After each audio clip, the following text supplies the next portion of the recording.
Hello dear learners, welcome to my channel. Today I am going to show the rest of the phrase. Okay, দেরি না করে আমাদের ক্লাসটা শুরু করি। আজকে আলোচনা হলো আমাদের ফ্রেজের বাকি অংশগুলো নিয়ে, যেমন conjunctional phrase, interjectional phrase, infinitive phrase, participle phrase, gerund phrase. আগের ক্লাসে পড়েছিলাম noun phrase, adjective phrase, adverbial phrase, verbal phrase and prepositional phrase. আর আজকে এইগুলা নিয়ে আলোচনা করা হবে। The first one is conjunctional phrase. What is conjunctional phrase? Conjunctional phrase বাক্যে কনজাংশনের মতন কাজ করবে। যেমন I have a dictionary as well as. আমরা ফ্রেজ কিভাবে চিনতে পারি? যে কতগুলো শব্দ মিলে একটা ফ্রেজ হয়, এটার মধ্যে কোনো ফাইনাইট ভার থাকে না। এখানে as well as একটা ফ্রেজ, এটা কি করছে? বাক্যে কনজাংশনের মতন কাজ করছে। যে আই হ্যাভ এ ডিকশনারি, আমার একটা ডিকশনারি আছে, as well as a functional English, এবং একটি ফাংশনাল ইংলিশ আছে। He speaks as if he knew everything, এখানেও অ্যাজ ইফ একটা কনজাংশনের মতন কাজ করছে। কতগুলো শব্দ গুচ্ছ মিলে কনজাংশনের মতন কাজ করছে, তাই এটা conjunctional phrase. The next one is interjectional phrase. Interjectional phrase বাক্যে বসে মনের আকস্মিক আবেগ প্রকাশ করে। যেমন oh dare me, what shall I do. এখানে ও ডেয়ার মি এটা একটা ইন্টারজেকশনাল ফ্রেজ, মানে মনের আকস্মিক আবেগ বোঝায়। এটা কিন্তু একটা ওয়ার্ড না, এখানে কতগুলো শব্দ মিলে একটা ফ্রেজ হয়েছে, তাই এটা কি ইন্টারজেকশনাল ফ্রেজ। তো wow, what a pleasant surprise, এটা একটা ফ্রেজ, ইন্টারজেকশনাল ফ্রেজ। আশা করি এটা বুঝতে পেরেছি। The next one is infinitive phrase. Infinitive phrase কি?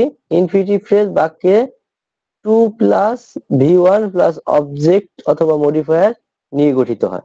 যেমন I want to eat rice, এটা যেমন টু, তারপরে ভার্ব ওয়ান, তারপর কি একটা অবজেক্ট নিছে, সুতরাং এটা কি, এটা একটা ইনফিনিটিভ ফ্রেজ। তারপরে she wants to speak English fluently, এখানে to plus V one plus object plus modifier, এইটা নিয়ে একটা কি হয়েছে, ইনফিনিটিভ ফ্রেজ হয়েছে। আশা করি বুঝতে পেরেছি। The next one is participle phrase. Participle phrase কি? পার্টিসিপল ফ্রেজ বাক্যে ভার্বের সাথে আইএনজি অথবা ভিথি দিয়ে গঠিত হয়। পার্টিসিপল ফ্রেজ বাক্যে ভার্বের সাথে আইএনজি অথবা ভিথি দিয়ে গঠিত হয় এবং বাক্যে এটা অ্যাডজেক্টিভের মতন কাজ করে। আমরা জানি সকল ধরনের পার্টিসিপল অ্যাডজেক্টিভের মতন কাজ করে।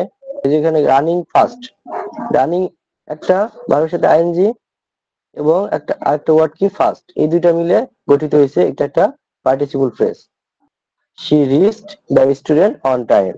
তারপরে শকড বাই দ্য নিউজ, এই যে ভীতি দিয়ে গঠিত হয়েছে, shocked by the news he could not speak, তাহলে এটা একটা পার্টিসিপল ফ্রেজ। আশা করি বুঝতে পেরেছি। The next one and the last topic is gerund phrase. Gerund phrase বাক্যে ভার্বের সাথে আইএনজি দিয়ে গঠিত হয় এবং বাক্যে নাউনের মতন কাজ করে।